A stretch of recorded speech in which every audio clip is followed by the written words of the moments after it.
Bonsoir, bienvenue dans ce nouveau numéro du 7-8 Société, la cybercriminalité, comment y faire face. Après les attentats début janvier, certaines collectivités locales ont découvert les cyberattaques. Plus de 21 000 sites français ont été frappés, dont une partie justement de ces collectivités. Et on a voulu savoir comment elles font pour se protéger, pour protéger leurs données. Quel plan d'action mettent-elles en place pour contrer les pirates qui, en la matière, semblent avoir quand même pris de l'avance. On va voir ça avec vous, avec mes invités en plateau. Aujourd'hui, 35 à 40% des collectivités en France seulement, j'ai envie de dire, s'occupent de la cybersécurité. Pour en parler, deux exemples concrets de cyberprotection. D'abord, la communauté d'agglomération de Saint-Quentin en Yvelines. En 2014, notamment, un budget de 200 000 euros dédié à la sécurité informatique a été débloqué. Et nous verrons avec vous, Frédéric Geckmann, bonsoir, et Olivier Derbès, bonsoir, à quoi sert ce financement et les mesures mises en place. Nous nous intéresserons aussi à la commune de Saint-Cyr-l'École avec vous, Pierre-Emmanuel Guyard, bonsoir. Bonsoir. Alors, dans votre cas, on peut peut-être le dire, la donnée est simple, le système informatique est un peu ancien.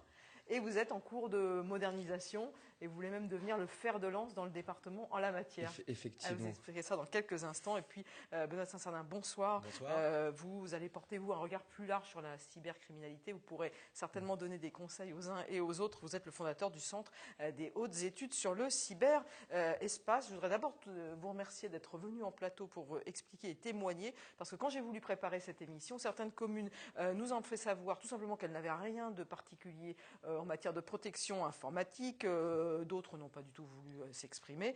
Alors, ce que j'ai compris dans les échanges que j'ai eus avec certaines mairies, que je ne vais pas citer, bien entendu, c'est que j'ai l'impression que tout le monde n'est pas à la même enseigne en matière de niveau de sécurité. C'est quelque chose que vous pourriez vous confirmer, ressentir ? Écoutez, oui, ce chiffre-là, effectivement, il est confirmé au niveau national. Nous, communauté d'agglomération, nous avons, bien sûr, comme toutes les collectivités, en charge de nombreuses applications informatiques, que ce soit en interne ou à l'extérieur. Et maintenant, on a de plus en plus besoin d'ouvrir notre informatique, nos informations vers les citoyens, les partenaires, avec des portails Internet, avec les échanges informatisés, avec nos partenaires, avec les autres. C'est quelque chose qu'il faut prendre en compte, mais on a l'impression que toutes les collectivités ne les prennent pas au même niveau. Benoît Saint-Sardin, est-ce que c'est une réalité, ça, que c'est pas forcément quelque chose qui est déjà dans les mœurs des mairies ? Non, c'est pas dans les mœurs parce que notre génération a découvert le numérique. On a commencé nos vies professionnelles pratiquement sans numérique, et aujourd'hui, on nous oblige, et aussi bien à titre personnel que dans l'exercice de nos métiers, à tout faire en numérique. Et on se rend compte que finalement, c'est un paysage sur lequel on n'est absolument pas maître. Il est tenu par d'autres, et c'est un grand espace aussi de délinquance. Donc ça prend différentes formes, soit de la délinquance qui ramène de l'argent aux méchants, soit de la délinquance, comme vous en avez semble-t-il été victime, madame, où on a mis en panne des sites internet, on a cherché à nuire. Justement, est-ce que ça vous est arrivé, ça ? Est-ce que vous avez été piraté après les attentats ? Alors pour le coup, nous, pas du tout. On a eu un site satellite, mais voilà, qui était le site Skygolf en fait, mais qui nous appartenait déjà quasiment plus, je dirais, puisque il a été rétrocédé. Donc voilà, on a été pour une partie, mais c'est vrai que comme on disait, nous on a déjà pris en compte toute cette problématique de sécurité. Donc on est un petit peu plus en avance que d'autres petites communes. Et alors à Saint-Cyr-l'École, vous avez été piraté ? Alors à Saint-Cyr-l'École, pour l'instant, on ne constate pas de piratage sur le site internet. Il faut savoir que nous, à Saint-Cyr-l'École, on a quand même un site internet qui est un site vitrine en quelque sorte, parce que on parlait tout à l'heure de portail de service. On n'a pas encore fait ce choix de portail de service, puis on n'a tout simplement pas encore pu allouer les ressources pour ça.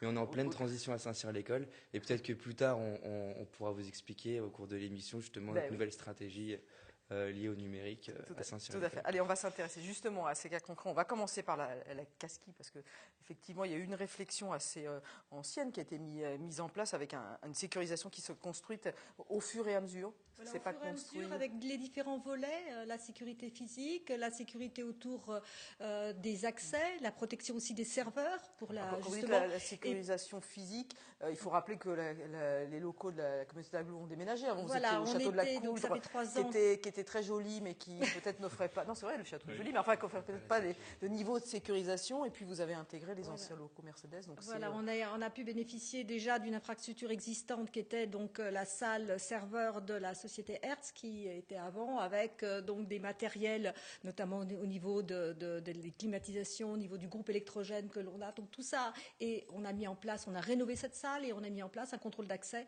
puisque la sécurité aussi commence par l'accès, la protection au niveau des accès physiques. Donc ça, c'est quelque chose qu'on a fait il y a 3 ans. Et puis après, bien entendu, entendu, cette sécurité, on l'a construite au fur et à mesure qu'on a construit notre système d'information. Et l'année dernière, on a fait auditer notre système d'information et sa vulnérabilité. Ça, l'audit, c'est un bon conseil à donner aux collectivités. C'est Parce remarquable. qu'on se dit passer par un audit, mais après tout Mais il faut en accepter le résultat.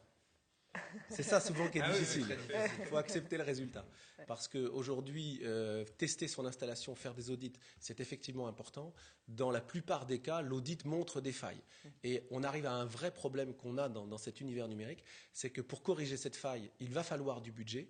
Et est-ce que les gens qui sont soit nos élus, enfin je suis moi-même élu, mais les élus vont accepter de débloquer pour quelque chose qui est parfaitement invisible et on se protège aujourd'hui d'une menace, mais voilà. Alors qu'est-ce qu'a dit l'audit? Oui, avant de parler de l'audit, je voudrais juste dire quand même que les élus, le maire ou le président pour la Casquie, sont pénalement responsables autour de la protection des données personnelles, et la sécurité, la protection des données personnelles fait partie de la sécurité. Donc là, il faut aussi sensibiliser nos élus des risques qu'ils encourent à être négligents par rapport aux moyens qu'ils ont. Et quand vous dites que les élus ne sont pas forcément sensibilisés, je présume que même au sein de la Casquie, c'était peut-être pas forcément sensibilisé. Il faut leur expliquer. Pour leur expliquer, il faut aussi qu'il y ait une culture de la sécurité informatique qui accompagne toutes ces mesures physiques qu'on a mis en place. On le sait, la mairie de Saint-Cyr-l'École, que le maire est pénalement responsable, vous pensez? On sait que... parce que je l'ai découvert en préparant l'entretien avec... Évidemment, on le sait, on est au courant puisque justement dans la nouvelle stratégie numérique de Saint-Cyr-l'École, on voudrait justement connecter un petit peu toutes les personnes de la ville. Comme ça se fait énormément, c'est une grande problématique. Et évidemment, la première problématique qui arrive avant ça, c'est la problématique de la sécurité et de la protection des données. Si justement on a conscience que nous sommes l'élu responsable, il faut justement qu'on se prémunisse des risques et effectivement mettre en place des stratégies qui sont sécurisées dans tous les sens, on va dire. Donc d'abord faire prendre conscience aux élus qui sont pénalement responsables. Et donc cet audit alors, qu'a-t-il dit? En fait, comme le disait monsieur tout à l'heure, c'est vrai que dans un audit, un site infaillible, moi j'y crois pas, il y a toujours des failles qui existent. Donc effectivement, il y a eu des failles qui ont été remontées sur pas mal applicatives. C'est vrai qu'il faut savoir qu'on gère une cinquantaine d'applications, voire même plus, mais une cinquantaine de grosses applications. Et malheureusement, sur ces applications-là, il faut savoir que les éditeurs sont pas tous sensibilisés aux questions de sécurité. Donc effectivement, il y a beaucoup de failles qu'on a remontées à des éditeurs en leur disant, bah voilà, là vous avez une faille, il faut la corriger. Donc il y a eu des éditeurs qui ont très bien réagi, qui nous ont corrigé les failles, et pour d'autres où il a fallu qu'on passe par des palliatifs, qu'on mette en place des équipements supplémentaires, ce qu'on appelle des firewalls applicatifs justement, qui permettent justement une surcouche pour sécuriser ces applications sur lesquelles l'éditeur, lui, ne voit pas l'intérêt de modifier son code parce que pour lui, voilà, il n'y a pas d'intérêt, on va dire. Et c'est vrai que ça coûte de l'argent de modifier le code aussi pour un éditeur, puisque c'est un développeur à remettre sur le code, etc. Voilà, donc... Et vous me disiez, l'important à la suite de cet audit, c'est aussi d'abord peut-être d'établir le niveau de sécurité souhaité, parce qu'on ne peut pas avoir le même niveau de sécurité, enfin en tout cas c'est peut-être pas intéressant d'avoir le même niveau de sécurité que peut avoir une banque, que peut avoir une collectivité locale. Mais on sait bien qu'aujourd'hui, quand même, vu la diffusion de l'informatique dans tous les secteurs, l'absence de ces moyens-là à disposition des citoyens, des utilisateurs internes, est un vrai problème. Donc, il faut savoir effectivement mesurer les risques et les enjeux. Donc, l'enjeu, comme je le disais tout à l'heure, c'est vraiment la disponibilité du système d'information. Donc, quels sont les usages qui sont les plus sensibles, les plus urgents à mettre en haute sécurité, et puis la protection des données et savoir identifier quelles sont les données, où elles sont stockées, qui les utilise, à qui elles s'adressent. Et c'est ça qui est compliqué, c'est toute la problématique autour de la donnée. Qu'est-ce qui est le plus sensible pour vous, pour la Casquie? C'est la messagerie, c'est les services publics déjà, c'est-à-dire tous les services qu'on va donner au public. Donc nous, il va y avoir le Wi-Fi, les postes publics mis au sein des médiathèques, par exemple. Voilà, tout ce qui concerne le service public. Dans une commune, ça peut être tout ce qui est état civil. Voilà, donc c'est vraiment ce qui va concerner le service public. Et puis l'image. Donc typiquement le site institutionnel. Voilà, si le site institutionnel est défacé, ce qu'on appelle défacé, c'est voilà, on a supprimé la page classique. Voilà, ça c'est vraiment pour l'image de la commune. Parce que je présume que le but en cas d'attaque, c'est de réagir le plus rapidement possible. Oui, On essaye. Il existe dans certaines entreprises et dans certaines communes des plans de continuité d'activité. S'il nous arrive ça, comment on se replie? Mais effectivement, comme le disait très bien Madame, et c'est un point important, c'est qu'est-ce que je dois défendre? Est-ce que c'est la totalité du système d'information ou c'est certains endroits où sont stockées les données? Principalement, c'est les données qui concernent les individus, que ce soit dans le cadre public de vos missions publiques ou même en entreprise. Voilà. Et on se rend compte que ce n'est pas forcément tout à protéger, mais ce qui est à protéger va réclamer du budget. Et c'est un vrai souci aujourd'hui. Alors justement, le budget, il est de combien? Combien de personnes travaillent autour de cette problématique de la sécurité informatique? Eh bien, on est une vingtaine dans la direction et donc avec un pôle opération justement qui est où Olivier Derbès travaille, donc qui est notre garant de la sécurité, mais l'ensemble des chefs de projet qui travaillent avec moi sur la mise en place d'applications doivent respecter aussi. Il faut savoir aussi que les collectivités locales ont aussi des aides. L'État, il y a plusieurs structures qui peuvent aider les collectivités. Alors, aider sur un plan financier ou sur un plan déjà juridique, technique, organisationnel, pour les aider à mettre en place dans une application les mesures de sécurité qui s'imposent. Il y a la CNIL qui est là pour aussi donner des conseils. Commission nationale informatique et liberté. Oui, excusez-moi. Qui est là pour donner des conseils quand on met en place une application. L'État a sorti un règlement de sécurité, le RGS, le règlement général de sécurité, qui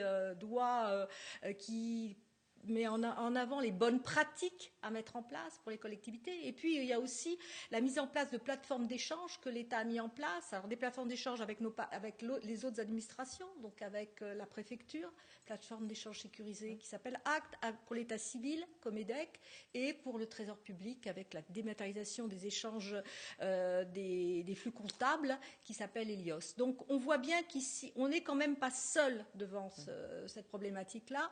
On peut essayer de se faire aider, de se faire conseiller par des structures externes. Oui, je rajouterais même, Madame, vous ne l'avez pas cité, l'ANSSI, l'Agence nationale des systèmes de la sécurité des systèmes d'information, où il y a toute une partie, donc c'est accessible au grand public, toute une partie avec même un guide qu'ils appellent le guide de l'hygiène informatique, qui est vraiment un très bon outil. Ça fait de mémoire, il y a 42 ou 46 recommandations. Si vous atteignez déjà la 4e et que vous la mettez en œuvre, c'est bien, mais c'est un remarquable outil. Voilà. C'est ce que j'allais dire, c'est vrai que c'est toujours un guide de bonne pratique, donc c'est toujours à prendre. Moi, je suis plus opérationnel, donc voilà. Mais c'est vrai que faut toujours prendre ces guides de bonne pratique et voir après ce qu'on arrive à en faire dans l'opération, parce que c'est pas toujours simple à mettre en œuvre. Bon, si vous si vous arrivez à la 4e, c'est 46, c'est déjà bien. Ça rassure certainement. En 2014, il y a eu un budget de 200 000 € qui a été débloqué. On comprend que c'est de l'argent. Il n'y a pas d'aides financières qui peuvent être apportées aux collectivités territoriales. Absolument pour mettre en... Absolument. Il aurait pu avoir des fonds de concours, des choses comme ça. La connaissance, non. Olivier Derbès, vous avez parlé du Wi-Fi. Effectivement, c'est une question délicate. Comment on protège quand on met le Wi-Fi dans les médiathèques, par exemple, de Saint-Quentin en Yvelines? Ça veut dire quoi? Il faut que les gens s'enregistrent. Alors voilà, déjà tout à fait, il y a la procédure. L'identification des utilisateurs. Ça, c'est de toute façon en tant que fournisseur d'accès, puisque là, on se met à la place d'un fournisseur d'accès. On doit les obligations CNIL, c'est de savoir qui s'authentifie, qui se connecte à Internet et qui fait quoi, en gros, pour que en cas de recours, etc., en cas de demande de police, on puisse au moins donner ça. Donc il y a déjà toute cette partie-là. Donc aujourd'hui, nous, tout en médiathèque, typiquement, il y a les adhérents, on les connaît puisqu'ils sont fichés entre guillemets, ils sont renseignés dans une base et donc on sait qui se connecte, à quelle heure et qu'est-ce qu'il fait sur Internet. Voilà, donc toute la connexion Wi-Fi passe par cette authentification-là. Donc ça peut être une authentification par nom, prénom, ça peut être un numéro de téléphone. Aujourd'hui, avec un numéro de téléphone, on est capable de remonter. Et ça, les utilisateurs comme le personnel voient ça d'un bon œil, ou c'est des fois un peu mal. Pour tout vous dire, quand vous dites fichier, d'ailleurs, le terme, vous êtes repris, vous avez dit renseigner, mais n'empêche qu'on peut aussi avoir le sentiment d'être sans cesse fiché, suivi. C'est un vrai sujet, parce que c'est vrai qu'en médiathèque, au départ, quand on est arrivé un petit peu avec toutes ces contraintes, parce qu'avant, on offrait de l'Internet un petit peu ouvert à tout le monde, etc. Et là, on a commencé à dire non.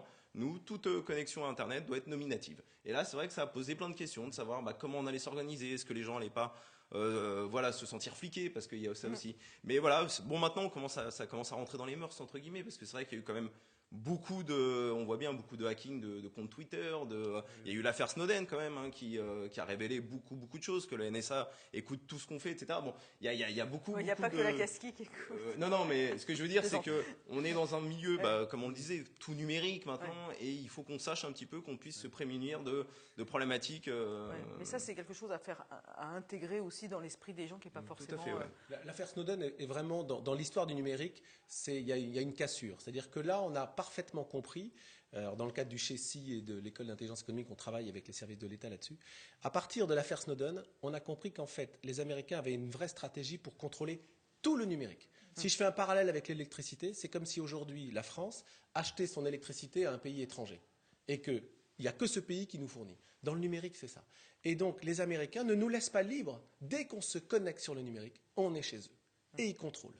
Alors, un des outils pour essayer d'être libre, c'était le cryptage des communications, des infos, etc. L'affaire Snowden nous a montré qu'ils sont capables de casser des choses importantes. Donc, dès qu'on se connecte, on est chez eux. Il faut en être conscient. Et psychologiquement, c'est très compliqué, aussi bien sur l'aspect étatique des choses que sur nos vies privées. Dès qu'on se connecte, on est chez eux. On n'est pas chez nous. Donc on a vu au niveau de la Casqui, il y a pas mal de choses qui se sont mises en place. Alors je me tourne vers vous, Pierre-Emmanuel Guillard. Alors au niveau de Saint-Cyr-l'École, vous me dites si je me trompe, mais vous m'aviez dit en préparant l'émission que le système informatique était un peu ancien, on va dire ça comme ça, et qu'il y avait beaucoup de choses à faire évoluer. Vous avez été nommé après les élections municipales et vous êtes en charge de ce dossier-là. Vous m'avez dit on veut faire que Saint-Cyr-l'École soit le fer de lance dans le département en la matière. Alors c'est très ambitieux. C'est ambitieux. Après, voilà, comme on démarre d'assez bas, il faut le reconnaître. On a envie justement que Saint-Cyr-l'École puisse un petit peu s'élever. Quand vous dites on démarre de bas, c'est ce que vous nous avez dit. En gros, le site internet, c'est quoi aujourd'hui? Le site internet, ça reste une vitrine pour la ville. On n'a pas on propose pas de services liés à ce site internet, par exemple de paiement en ligne, ce qu'on peut voir sur des sites internet de pas mal de villes, par exemple des frais de cantine qui seraient payés par les parents. On n'a pas encore cette possibilité-là, et parce que cette possibilité, elle est liée à un risque. Il y a une orientation stratégique qui a été prise dans les années 2000 par l'ancienne équipe, une des anciennes équipes, la personne qui était responsable de l'informatique à l'époque, qui a décidé justement de faire quelque chose de basique pour axer justement cette problématique sur la sécurité. Nous, maintenant, ce qu'on voudrait faire, c'est bien sûr approcher toute une réaction sur le long terme, mais surtout pas du court terme, puisque on sait que l'informatique, je pense que vous me direz pas le contraire, ça nécessite des projets sur le long terme. On voudrait axer justement... Et on comprend surtout que c'est une évolution en continu, sans arrêt. Voilà. Rien n'est jamais acquis. Non, rien n'est acquis, justement. Et on voudrait baser notre projet, tout le concept sur la sécurité. Vous parliez de PCA, PRA. Nous, justement, on voudrait commencer par essayer de voir si on peut mettre en place un PRA d'ici à entre 6 mois et 12 mois. Oui, merci Benoît Saint-Fernin. Je vais peut-être laisser les experts décrire mieux que moi le côté technique. Donc PRA, plan de reprise d'activité, et PCA, plan de continuité d'activité en fait. Donc s'il y a une coupure, en combien de temps on est capable de reprendre ou même continuer l'activité même en cas de coupure. Tout simplement. Donc du coup, la problématique de sécurité pour nous sera importante en premier lieu, évidemment. Ensuite, on va essayer d'axer notre future stratégie sur tout ce qui est accessibilité. Donc l'accessibilité, justement, ça comprend tout ce qui est paiement en ligne, c'est un exemple. Après, on peut relier l'accessibilité aussi à la formation du personnel de la mairie. On en parlait tout à l'heure avant l'émission. C'est quelque chose qui est très important puisque le personnel de la mairie n'est pas forcément familier justement de tout ce qui est numérique. Donc il y a un gros travail de formation à faire dans ces institutions-là. Et ça vise à justement améliorer tout ce qui est accessibilité. Et j'en viens à un autre de nos axes qui vraiment nous tient à cœur, nous, c'est tout ce qui est économie et rationalisation. Et on pourrait emmener ces personnes-là justement à changer leurs habitudes et à pouvoir passer complètement des documents numérisés et sortir de la sphère dépenses de papier. C'est là où est la grande ambition. Vous n'y croyez pas, ça? Non. Non, parce que pour ça, je dis que c'est très ambitieux. Non, mais c'est pas que je ne crois pas, c'est le raisonnement sur lequel on est parti au moment du début de la numérisation. C'est que ça allait permettre plein d'économies, plein de choses. Et on le voit même dans la vie économique. Aujourd'hui, les experts comptables sont obligés de télédéclarer à Bercy pour gagner du temps, etc. Et en fait, on met sur le numérique des centaines et des milliards d'informations qu'on ne maîtrise plus du tout. Et en fait, le coût de ça est bien supérieur à soi-disant l'économie que devait générer ce genre d'outils. Donc en fait, dans le cadre du CHESI, du Centre des hautes études sur le cyberespace, on travaille sur cette transformation numérique. Et en fait, l'idée de se dire ça va être une économie grâce à ça, non. C'est un nouvel usage parce qu'on est né avec ça, on va l'utiliser, mais pour l'instant, il n'y a aucune étude qui montre qu'on a fait des économies, tellement il y a de conséquences dès que ça dérape. Pour améliorer votre système informatique, est-ce que vous allez mettre en place un audit, comme ça a été mis en place à la communauté d'agglo de Saint-Quentin? Évidemment, un audit, ça représente un coût. Donc, pour l'instant, on est actuellement on en train comprend de que si ça voter le représente un budget. coût, ça représente aussi toute une réflexion. Et Une réflexion. C'est vrai qu'on est complètement dans la sphère numérique en ce moment et on a besoin de faire cet audit. C'est vital, d'une part, pour tout ce qui est infrastructure propre à la mairie et propre aux sites distants qui sont reliés à la mairie. Et ensuite, nous, on a une problématique, on va complètement refondre le site internet. Et là, on aura aussi besoin de faire un audit pour comprendre tous les besoins, aussi bien du personnel que des habitants. C'est un plan qui s'étale sur combien de temps? C'est un plan qui s'étale sur 6 ans, comme je vous ai dit, sur une mandature. Ça va être assez ambitieux de le faire sur 6 ans, évidemment, parce que ça nécessite une injection d'argent qui est assez, on va dire, importante. Mais c'est vrai que c'est une problématique qui nous tient à cœur. Et justement, j'ai été nommé en ce sens pour essayer de mener à bien cette politique. On essayera d'avoir le plus de résultats possible dans les années à venir. Et un dernier axe qu'on va développer aussi, c'est toute la sphère innovation. On en parlait avant l'émission, donc toute la problématique de la fibre dans les Yvelines, qui est un sujet qui est très houleux et très compliqué. Je pense qu'on va peut-être pas trop s'étendre là-dessus, parce que nous, par exemple, Saint-Cyr-l'École, il était prévu qu'on puisse bénéficier de la fibre en 2016, entre 2016 et 2017. Et visiblement, on va subir quelques retards. Je crains. Je voudrais vous faire réagir sur 2 points. D'ailleurs, on a parlé des portails payants. Pour la Casquie, notamment, il y a un des sites qui permet une billetterie, c'est le site du kiosque. Comment c'est protégé, ce site? Comment on peut être sûr que quand on va prendre un billet sur le site du kiosque, il n'y aura pas de souci? Alors déjà, ce projet fait intervenir de nombreux composants, que ce soit des composants techniques et des composants informatiques. Nous sommes quand même, la fin du dispositif, la fin de l'acte d'achat passe par un partenaire qui s'appelle Paybox et qui est donc un partenaire qui sécurise. Donc on a confié à un partenaire cette sécurité au niveau du paiement proprement dit.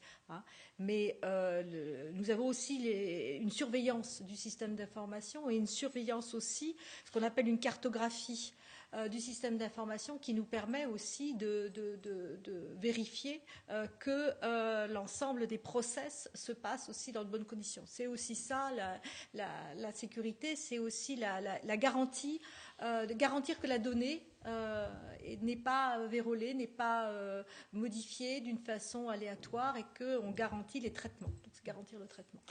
Alors, autre question, ça concerne le financement. On comprend que tout ça coûte cher. Est-ce que demain, on peut envisager une mutualisation par exemple, vous êtes déjà une communauté d'agglomération. Saint-Cyr-l'École, vous faites aussi partie d'une communauté d'agglomération de Versailles. Grand Pacte, élu à Versailles, ne peut pas le nier. Est-ce que ça veut dire que les collectivités, aujourd'hui, doivent se mettre ensemble pour mutualiser ces moyens? Est-ce qu'une ville toute seule a les moyens de financer une sécurisation de son système? Est-ce que c'est souhaitable? Tout dépend l'ambition que nous aurons avec cet outil. Si c'est effectivement un outil pour tout dématérialiser, pouvoir payer comme le proposait monsieur tout à l'heure, la crèche, etc., là, ça va devenir très cher si, par exemple, dans les centres de VGP, Versailles Grand Parc, il y a 19 communes. Si c'est 19 fois le même système, c'est idiot. Maintenant, un système commun, c'est un système qui peut impacter tout le monde à la fois. Donc il y a différentes choses. Je pense qu'il faut vraiment, mais vous l'avez très bien dit tout à l'heure, madame, faire la séquence de qu'est-ce qui est vraiment à protéger. Et voilà. Et on se rendra compte qu'il n'y a finalement pas tant de choses que ça. Et peut-être que ces choses-là, ces services-là, par exemple des services de paiement à distance, eux peuvent être centralisés à l'échelle d'une communauté d'agglo. Et eux, on va mettre un petit peu de budget de chacune des communes pour s'assurer de ça. Après, les sites vitrines qui donnent les horaires de la mairie, etc., bon, ok, ils peuvent être attaqués, c'est pas dramatique. C'est un risque qu'on peut prendre. Vous partagez? Tout à fait. Et sur le schéma de mutualisation qu'on met en œuvre là, qui doivent être votés par les élus en mars 2015, eh bien, on a effectivement des axes. L'informatique est un axe majeur pour les schémas de mutualisation, et on voit bien qu'on va nous travailler sur, d'une part, des propositions de mutualisation physique, de salles, etc., mais aussi surtout de compétences et d'expériences qu'on peut partager pour faire gagner du temps à nos collègues dans les collectivités. Un dernier mot? Oui, pour vous donner un exemple en termes de compétences, sur l'Île-de-France aujourd'hui, il y a 1200 postes ouverts de gens en charge de cybersécurité. On ne trouve pas les jeunes pour faire ça. Et Donc je ne c'est un tiens pas métier compte. d'avenir. Oui, Ouais, donc oui. vraiment, Ouais. vraiment. Et j'insiste, dans les 1200 postes, je ne parle pas des postes dédiés à la DGSE et à l'ANSSI, qui ont chacun eu des budgets dans la dernière loi de programmation, et les derniers événements dramatiques ont donné ça. Il y a aujourd'hui 1200 postes, et les boîtes s'arrachent, les gens, pour la On cyberprotection. comprend qu'il y a beaucoup de choses à faire et que c'est une véritable réflexion à mener. Merci en tout cas, vous quatre, d'être venus apporter cet éclairage, votre éclairage sur le plateau du 7-8 Société. Cette émission est maintenant terminée. Merci de votre attention. Je vous retrouve dans 15 jours. Bonne soirée.